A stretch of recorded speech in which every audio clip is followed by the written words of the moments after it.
Assalamualaikum warahmatullahi wabarakatuh. Hamdan syukranillah, salatan wassalam ala rasulillahi amma ba'du. Perkenalkan, nama saya Yuda Prawira Junistiara Putra SEMM. Saya merupakan salah satu dosen di Sekolah Tinggi Ilmu Manajemen Indonesia Melabo dengan nomor induk dosen nasional 1320069401. Pada kesempatan ini, izinkan saya untuk memaparkan tentang pernyataan diri dosen dalam unjuk kerja Tridharma Perguruan Tinggi atau disingkat dengan PDD UKT-PT dalam bidang pengajaran. Adapun tujuan dari pemaparan ini adalah untuk melengkapi salah satu syarat sertifikasi dosen tahun 2025. Adapun mata kuliah yang saya ampu adalah mata kuliah pengantar manajemen, mata kuliah studi kelayakan bisnis, mata kuliah manajemen sumber daya manusia, dan mata kuliah teori pengambilan keputusan. Pada kesempatan ini saya akan memaparkan salah satu mata kuliah yang saya ampu adalah mata kuliah pengantar manajemen dengan bobot 3 SKS yang saya ajarkan pada semester genap ini. Di sini saya akan menjelaskan deskripsi dan informasi umum dari mata kuliah pengantar manajemen yang saya ampu saat ini. Mata kuliah pengantar manajemen merupakan mata kuliah wajib pada program S1 Manajemen di Sekolah Tinggi Ilmu Manajemen Indonesia Melabo. Mata kuliah ini memberikan bekal pengetahuan, pengertian serta pemahaman kepada para mahasiswa agar menguasai wawasan, ruang lingkup konsep dasar manajemen, konsep bisnis dan manajemen. Mata kuliah ini diperlukan sebagai bekal dasar untuk mempelajari pengetahuan bisnis.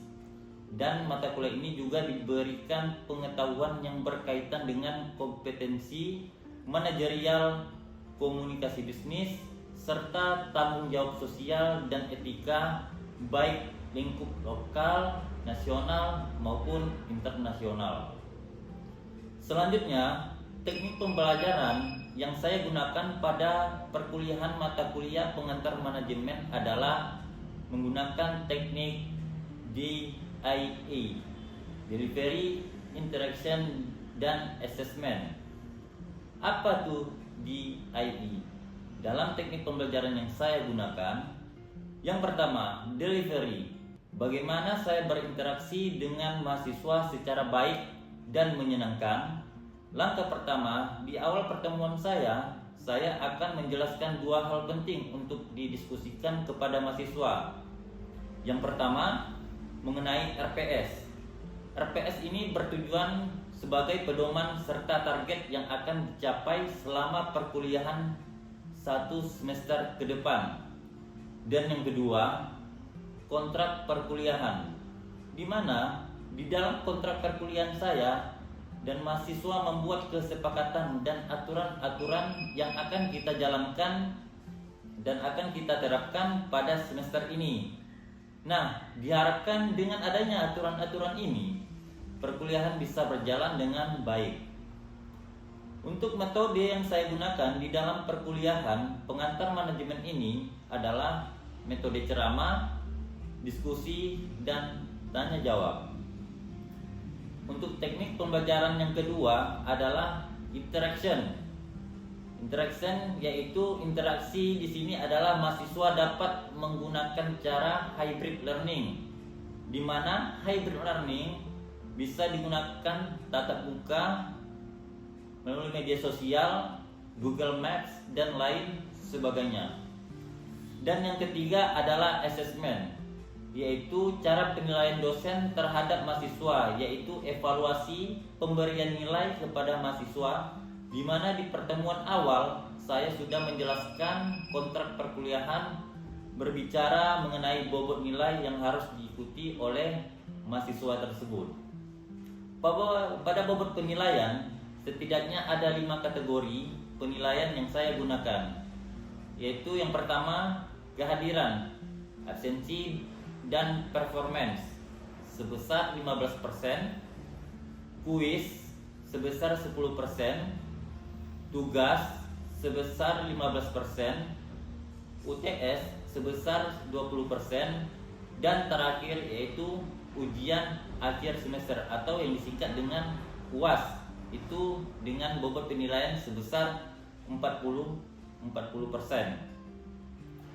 Adapun CPL dari mata kuliah pengantar manajemen ini yaitu CPL 1 menunjukkan sikap bertanggung jawab atas pekerjaan di bidang keahliannya secara mandiri. CPL 2 menguasai konsep dasar, teori dan praktek manajemen. CPL 3 menguasai berbagai metode pengambilan keputusan manajemen. CPL 4 menguasai konsep dan teori etika dan integritas bisnis. CPL 5 mampu menjalankan fungsi-fungsi manajemen dalam mengelola suatu organisasi berdasarkan kompetensi inti atau utama keilmuannya. CPL ke-6 mampu memberikan alternatif, solusi kreatif dan bertanggung jawab atas permasalahan organisasi berdasarkan hasil identifikasi dan analisis lingkungan yang berkelanjutan. Dan untuk CPL yang ke-7 mampu mengambil keputusan secara tepat dalam konteks penyelesaian masalah di bidang keahliannya berdasarkan hasil analisis terhadap informasi dan data. Itu merupakan CPL dari mata kuliah pengantar manajemen. Adapun untuk capaian pembelajaran mata kuliah atau yang disingkat dengan CPMK, yaitu CPMK 1 menunjukkan sikap bertanggung jawab atas pekerjaan mata kuliah pengantar manajemen. CPMK 2 mahasiswa mampu memahami konsep dasar dan teori-teori manajemen.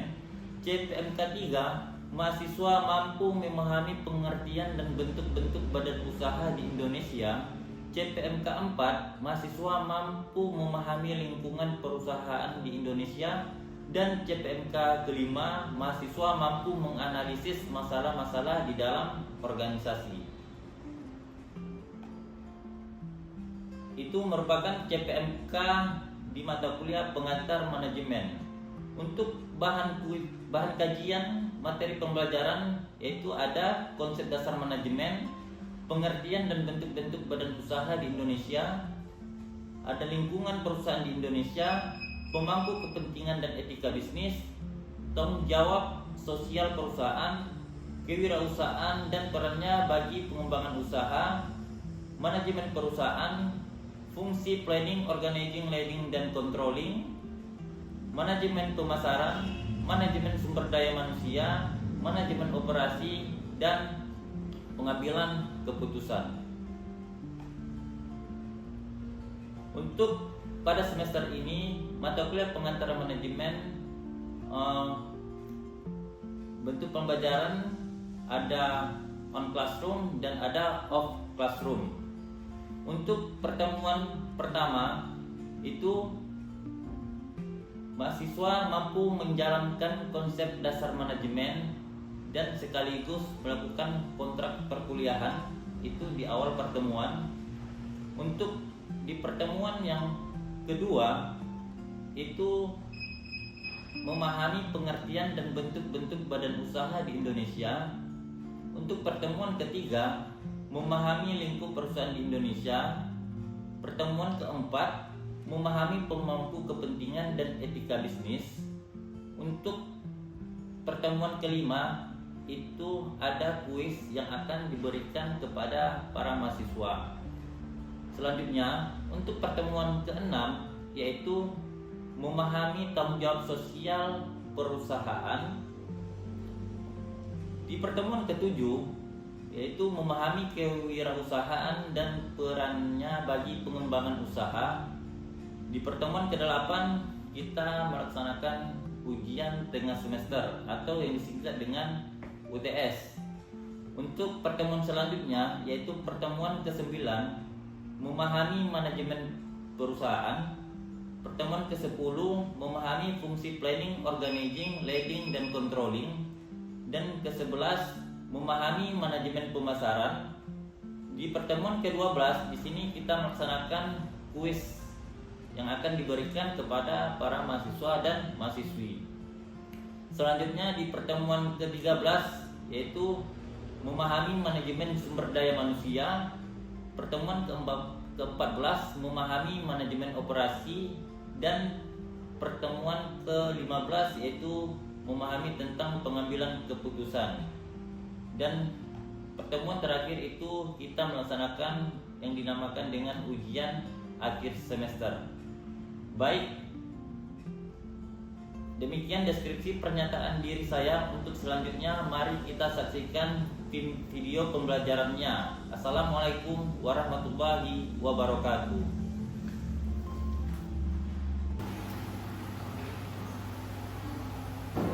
Baik, assalamualaikum warahmatullahi wabarakatuh.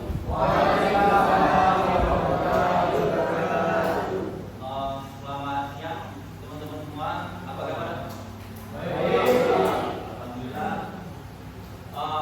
Untuk materi kita pada hari ini yaitu mengenai fungsi-fungsi dari manajemen. Sebelum kita memulai materi lebih lanjut, saya ingin bertanya dulu kepada teman-teman semua. Mungkin dari teman-teman semua ada yang mengetahui apa itu manajemen. Sebelumnya kita sudah pernah belajar mengenai manajemen. Ini saya ulang kembali. Saya ingin bertanya kepada teman-teman, apa itu manajemen? Apa? Oke, merencanakan. Yang lain? Oke, sekarang ada yang lain? Oke, pengendalian. Yang mengawasi siapa tadi? Oke, yang mengawasi pengorganisasian. Jadi yang teman-teman sampaikan itu merupakan salah satu fungsi dari manajemen. Oke, manajemen itu berasal dari bahasa Inggris, yaitu manajemen dengan kata-kata to manage, yang secara harfiah berarti mengelola. Di dalam perusahaan pasti ada yang namanya seorang manajer atau direktur, pimpinan perusahaan. Itu bisa tidak dikatakan sebagai seorang manajemen? Bisa, karena dialah yang mengatur di dalam perusahaan tersebut. Jadi itulah yang dikatakan dengan manajemen, mengatur. Dia yang mengatur di dalam perusahaan tersebut, dari operasional, pelaksanaan, dan lain sebagainya. Oke, kita lanjut. Di sini kita lihat ada beberapa pengertian dari manajemen. Manajemen adalah gabungan ilmu atau seni yang merupakan sekumpulan proses, tindakan, perencanaan, pengorganisasian, pengarahan, dan pengendalian atas penggunaan sumber daya organisasi yang disediakan untuk mencapai tujuan yang telah ditetapkan. Baik, setiap perusahaan mempunyai tujuan enggak? Apa? Mempunyai tujuan? Coba, salah satu tujuan dari perusahaan apa yang teman-teman ketahui? Mencapai keuntungan, Pak. Untuk mencapai keuntungan. Oke. Yang lain?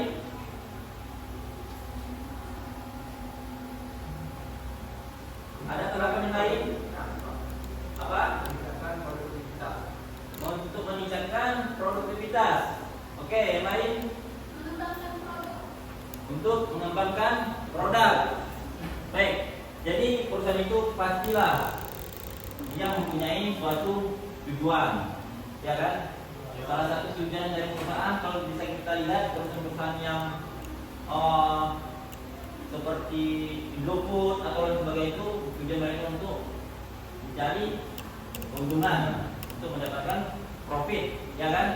Jadi itulah merupakan salah satu tujuan dari perusahaan. Di sini bisa kita lihat, karena manajemen bisa dipelajari dari praktik-praktik di lapangan, baik berupa kasus-kasus yang berhasil maupun yang gagal, sehingga didapatlah suatu teori yang menjelaskan suatu tindakan atau kausalitas atau sebab akibat. Itu merupakan manajemen, itu dikatakan sebagai ilmu. Bisa dipahami? Saya. Ya, kita lanjut. Di dalam manajemen itu ada fungsi dari manajemen, yaitu seperti yang teman-teman bilang tadi, ada itu POAC. P itu apa? Planning. O, organisasi. A, buat. C, ya, controlling. Keempat fungsi dari manajemen ini yaitu untuk apa? Ada yang tahu? Menentukan tujuan. Apa? Menentukan tujuan. Untuk Menentukan tujuan. menentukan tujuan. Yang lain ada?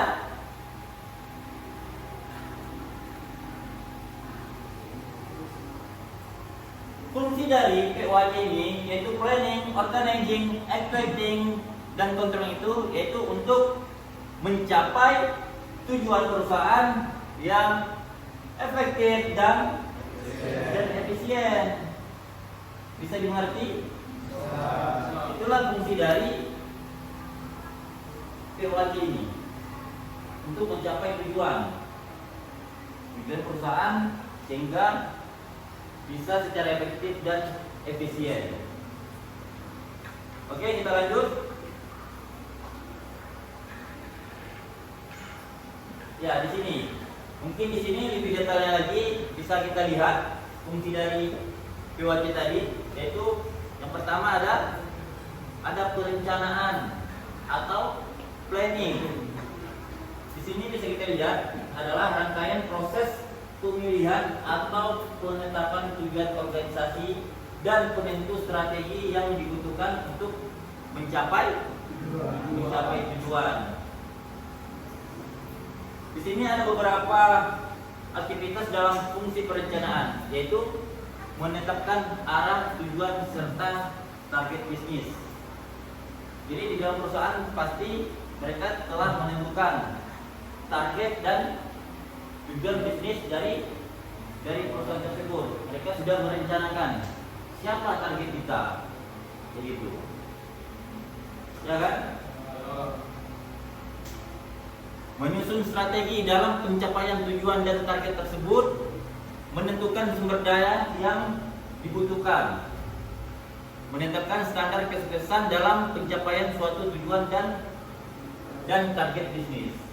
Jadi setiap kegiatan yang akan dilaksanakan itu terlebih dahulu kita lakukan perencanaan, sehingga dari tujuan yang kita susun tadi bisa terstruktur, bisa mencapai tujuan perusahaan tersebut, begitu. Ya kan? Oke, kita lanjut.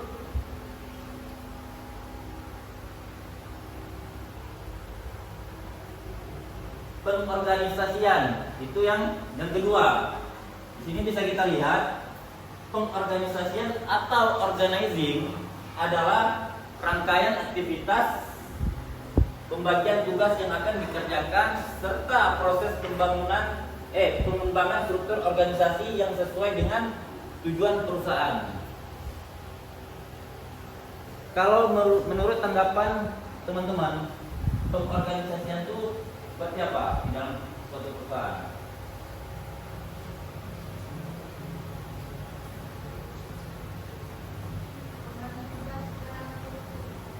Membagi tugas secara struktur. Oke, yang lain? Pengadaan bahan baku, Pak. Pengadaan bahan baku. Pengadaan bahan baku masuk nggak ke pengorganisasian?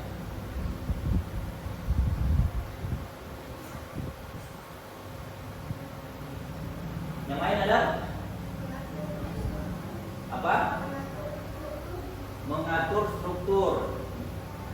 Oke, yang lain? membagi tugas dan wewenang.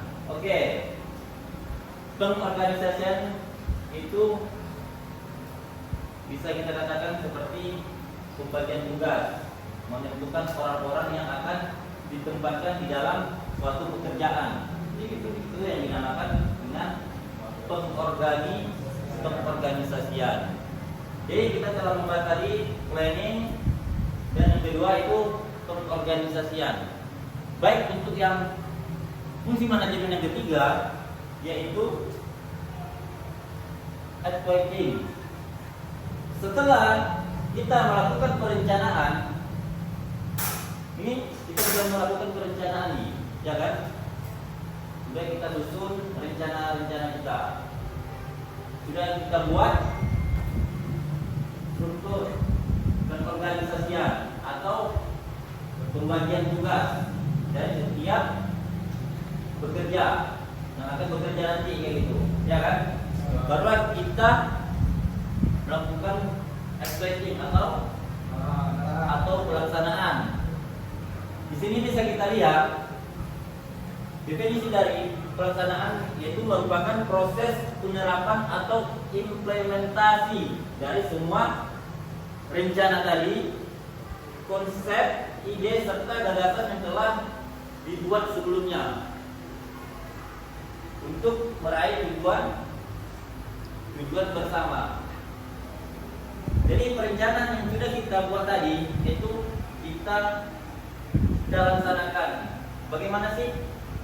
Berjalan nggak? Kayak gitu, ya kan? Setelah dilaksanakan dan yang telah kita susun tadi, barulah kita kontrol. Kontrolin apa? Pengendalian. Pengendalian apa? Untuk apa? Evaluasi. Di sini bisa kita lihat controlling atau pengendalian adalah bentuk kontrol atau evaluasi terhadap kinerja organisasi.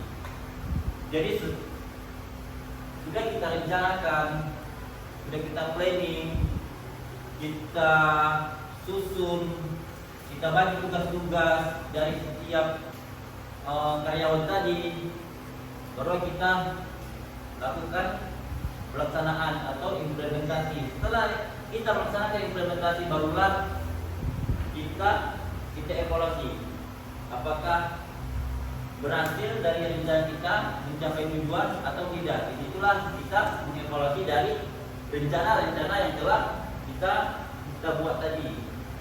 Jadi itulah fungsi dari manajemen tadi. Ada planning, organizing, evaluating dan controlling. Sebelum kita lanjut, mungkin dari teman-teman semua ada yang ingin ditanyakan mengenai materi ini? Ada yang ditanyakan?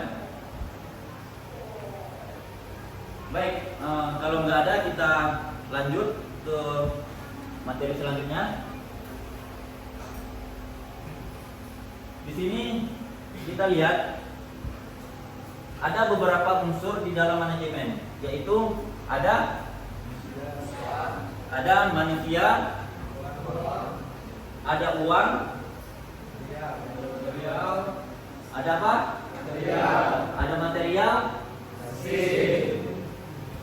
mesin, dan pasar. Ya, bagus. Ada 6 unsur dari manajemen. Di sini siapa yang sudah bekerja? Ada yang sudah bekerja? Ataupun yang pernah bekerja tapi sudah keluar begitu? Ada? Belum ada yang sudah bekerja. Jadi perlu teman-teman ketahui bahwa nanti kalau teman-teman sudah bekerja di dalam suatu perusahaan, ada yang namanya itu tingkatan manajemen. Tingkatan manajemen itu yang di atas dinamakan dengan top apa? Top manager, yaitu pimpinan tertinggi di dalam suatu perusahaan. Yang kedua ada itu yang namanya dengan middle manager. Middle manager seperti siapa? Siapa?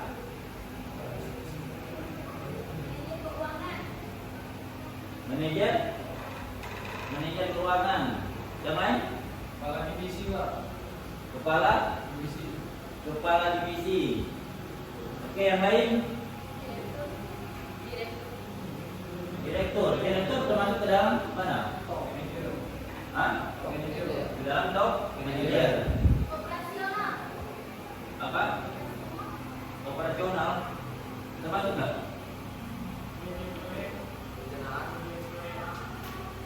Apa? Manajer proyek. Yang lain?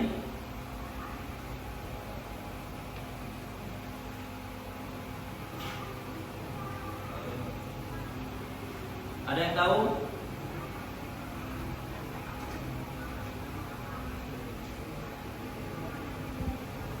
Tadi ada top manager, ada middle manager, ada low manager dan operasional. Baik, di sini kita lihat dari keempat tingkatan manajemen ini. Oke, yang pertama yaitu top manager, yaitu merupakan manajemen tingkat atas, adalah para pimpinan organisasi perusahaan seperti manajer-manajer dengan jabatan penting yang bertanggung jawab penuh dalam pengendalian kegiatan di suatu perusahaan. Di sini, adapun secara umum yang berada di manajemen puncak ini adalah seperti direktur atau dewan eksekutif, CEO atau presiden direktur. Itu merupakan top manajer di dalam suatu perusahaan. Yang kedua yaitu middle manager. Middle manager merupakan manajemen pada tingkat apa? Di bawah manajer tingkat atas. Ya kan? Ya. Manajer ini bertanggung jawab untuk melaksanakan rencana dan kebijakan yang telah dirumuskan oleh manajemen tingkat atas tadi.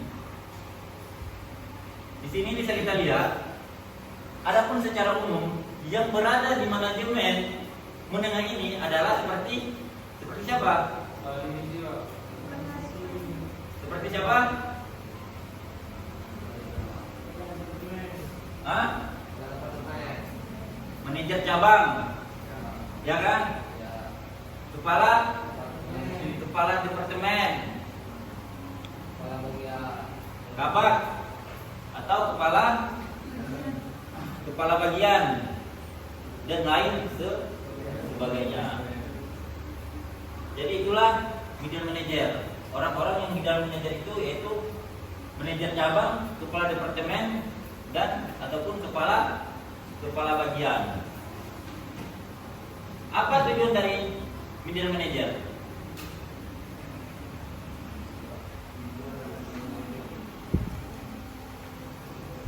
Ada yang tahu tujuan dan fungsi dari middle manager?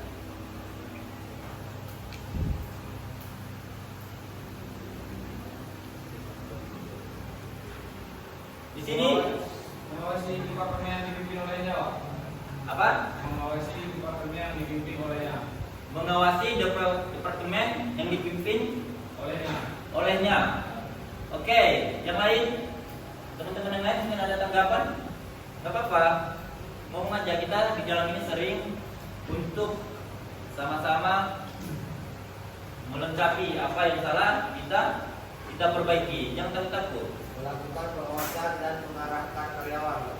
Melakukan pengawasan dan pengarahan terhadap karyawan. Oke, yang lain dari cewek.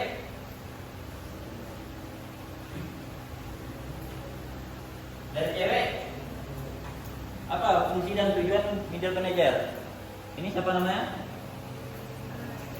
Ya, Ira. Bagaimana? Menurut Ira apa fungsi dan tujuan dari middle manager?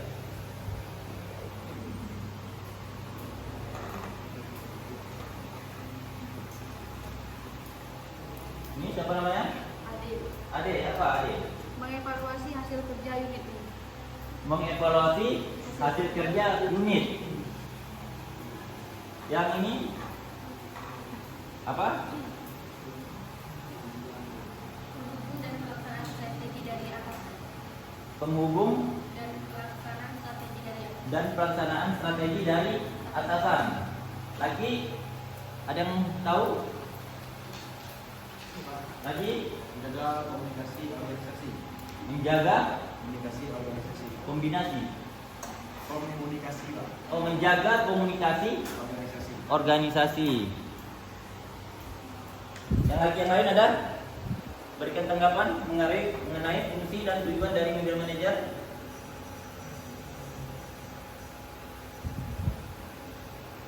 Tujuan dan fungsi middle manager yaitu yang pertama bisa kita lihat yaitu menjalankan dan menjelaskan setiap kebijakan yang telah ditentukan oleh manajemen di atasnya kepada setiap manajemen yang ada di bawahnya.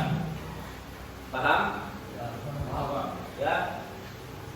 Jadi, kedua, berkoordinasi dengan setiap manajemen di bawahnya untuk melaksanakan kegiatan di departemen masing-masing agar sesuai dengan yang diharapkan. Bisa dipahami ya? Oke, baik. Kita lanjut. Di sini ada tingkatan yang ketiga yaitu law manager, yaitu manajemen pada tingkat apa? Tingkat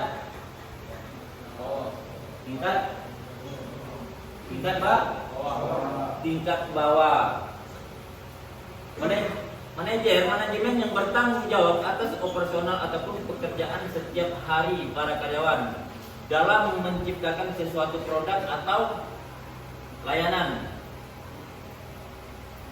Yang ada di dalam tingkatan law manager ini seperti siapa? Kalau di dalam perusahaan seperti supervisor atau SPV. Yang lain seperti apa? Mandor. Ya, bisa dipahami ya?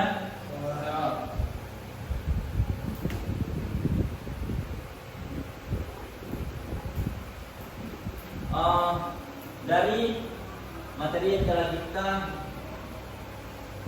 bahas tadi, ada nggak pertanyaan dari teman-teman atau yang belum paham bisa ditanyakan?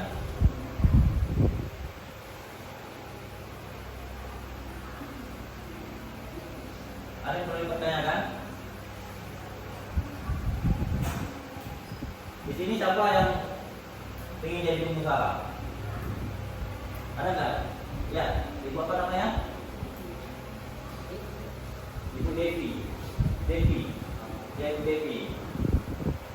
Mau jadi pengusaha apa nih? Apa? ATK. Sekarang Ibu Devi mau punya usaha. Punya usaha ATK. Ibu Devi punya perencanaan nggak di dalam usaha tersebut? Ada. Bu Devi mempunyai karyawan. Tujuan Bu Devi membuka usaha itu untuk apa? Itu menggunakan pelanggan-pelanggan yang jauh. Yang Bu sampai suaranya Bu Devi. biar kedengaran ke teman-teman yang lain. Memudahkan pelanggan yang dari jauh belanja bisa lebih dekat dan ada yang tempat situ. Itu tujuannya. Tujuan yang lain Memudahkan jalan kerja untuk yang membutuhkan memberikan tenaga tenaga kerja kepada siapa? yang membutuhkan Yang membutuhkan. Ada berapa karyawan? masyarakat. Ada 6 karyawan. Jadi kalau kita mempunyai suatu usaha, kita harus merencanakan secara matang usaha kita tersebut. Apa tujuan dari kita buka usaha itu? Setelah kita rencanakan, barulah kita merekrut atau mengambil sumber daya manusia atau karyawan itu. Untuk kita apa? Kita tugaskan di usaha kita sesuai dengan skill dan kemampuan dari apa? Sesuai skill yang dimiliki oleh karyawan tersebut. Misalkan kalau skill karyawan memasak, tadi kita membutuhkan orang yang bekerja untuk ngeprint. Bisa nggak? Hah? Kita harus melihat dulu gitu, kemampuan dari karyawan. Itulah gunanya rekrutmen untuk mengetahui apakah kandidat tersebut bisa ditempatkan di tempat yang kita butuhkan gitu. Harus betul-betul kita seleksi untuk penempatan. Kan tidak mungkin kita mempunyai usaha, misalkan tempat fotokopi misal gitu, atau penjualan ATK, ya kan? Kita membutuhkan karyawan di bagian pengetikan, tapi karyawan yang akan kita rekrut tersebut itu tidak mempunyai skill mengenai komputer, dia cuma skillnya memasak. Itu bisa nggak? Nggak bisa kan? Otomatis nanti pekerjaan tersebut tidak maksimal atau tidak selesai, begitu. Ya, memang harus kita seleksi betul-betul. Kita tempatkan orang-orang yang mempunyai kemampuan di bidang yang kita butuhkan. Ya kan? Jawab. Jadi seperti itu. Barulah setelah kita mempunyai usaha tadi, orang-orang yang telah kita tempatkan sesuai dengan kebutuhan usaha kita, barulah kita melakukan pelaksanaan, begitu, atau implementasi rencana dan strategi yang telah kita buat, ya kan? Yang telah kita buat dan kita telah menyusun orang-orang di dalam perusahaan kita untuk melaksanakan rencana tadi maksimal atau tidak, begitu, dari strategi tadi. Itulah implementasi atau pelaksanaan. Setelah melakukan pelaksanaan, barulah yang terakhir itu evaluasi. Tercapai enggak apa yang telah kita laksanakan tadi? Di situ baru kita mengevaluasi semua apa kendala, apa permasalahan, di situ nanti kelihatan, begitu. Kalau ada kendala, baru dibuat strategi yang baru, bahwa strategi yang kita buat selama ini tidak maksimal, itu susah. Jadi dibuatlah strategi yang baru untuk dilaksanakan ke depannya. Itu. Ya, kalau teman-teman ada rencana membuka suatu usaha, rencanakan secara matang, susun baik-baik apa tujuan teman-teman untuk membuka usaha tersebut. Oke, paham? Paham. Ada yang kurang jelas? Ada. Ada? Nggak ada? Oke, kalau tidak ada pertanyaan, berarti saya menganggap teman-teman semua telah mengerti mengenai materi kita pada hari ini. Baik, untuk terakhir sebelum saya tutup materi ini, saya akan absen dulu.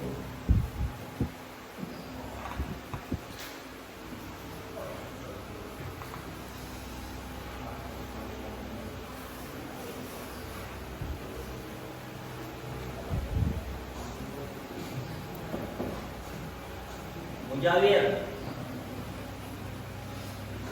Muksin, Jul Effendi, Meli Yulita, Syahrul, Khairat. Kenapa? Sakit.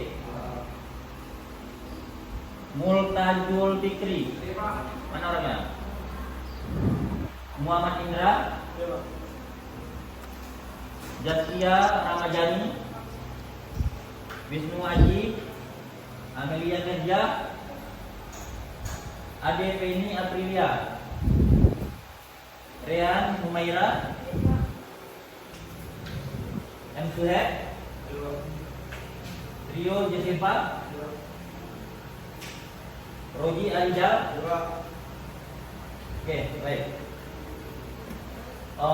Untuk materi kita pada hari ini, saya kira kita cukupkan. Kalau tidak ada pertanyaan atau kurang paham dari teman-teman semua, berarti semua yang telah kita jelaskan pada hari ini saya sudah paham. Kita akan melaksanakan materi selanjutnya di pertemuan berikutnya, yaitu materi mengenai tentang manajemen